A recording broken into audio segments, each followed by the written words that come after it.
My apologies. Let me move this all the way in here so you can actually see what I'm talking about. I'm sorry.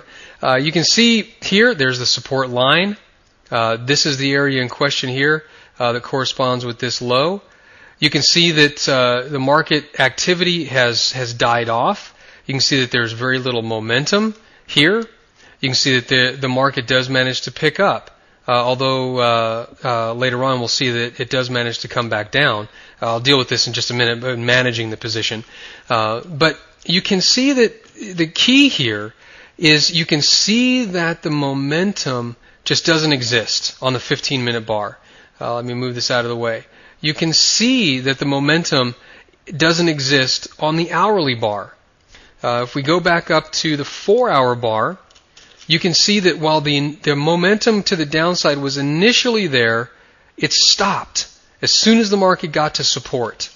So we have logical reasons now to enter into a potential trade. Remember, we're looking at the market. Let's get this back here.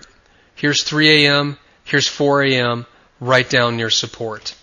So this is where, if we expect that the momentum to the downside is going to continue in between this 3 and 4 a.m. hour, but it doesn't, then what's the likely direction?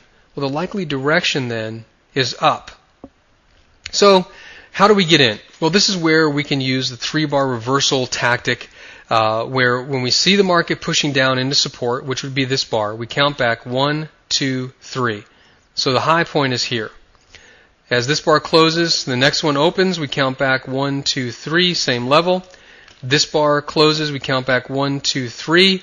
Now we've got the breakout level right here. Here's another bar that closes. The high point still remains the same. So that remains our break point, or the point at which we're looking for momentum. Now, I know in the past I've said, when you get into a position and you see that the market loses momentum, you should just exit. And this is one of the particular reasons why. Because you can see here, there's the high entry point, and the stop has really got to be below these lows here. So let's go ahead and measure what that particular move would have to be, placing our high here. So we've got about 28 pips worth of risk. Okay?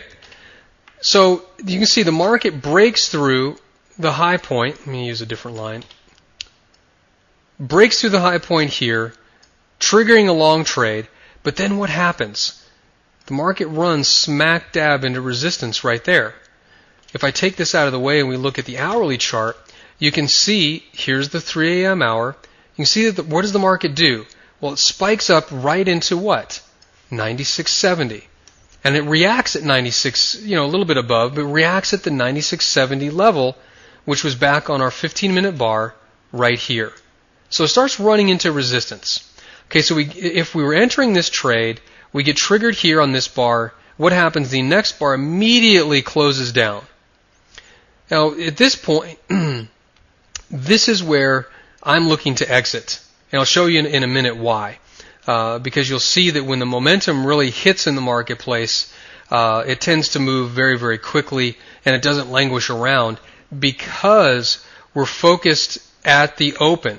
The other clue is, here is the 3 to 4 a.m. hour. You can see that this market actually starts pushing up more towards 5 a.m. Again, it's not to say that there aren't traders around that time, but what you'll find is that at the 5 a.m. hour, there just aren't as many.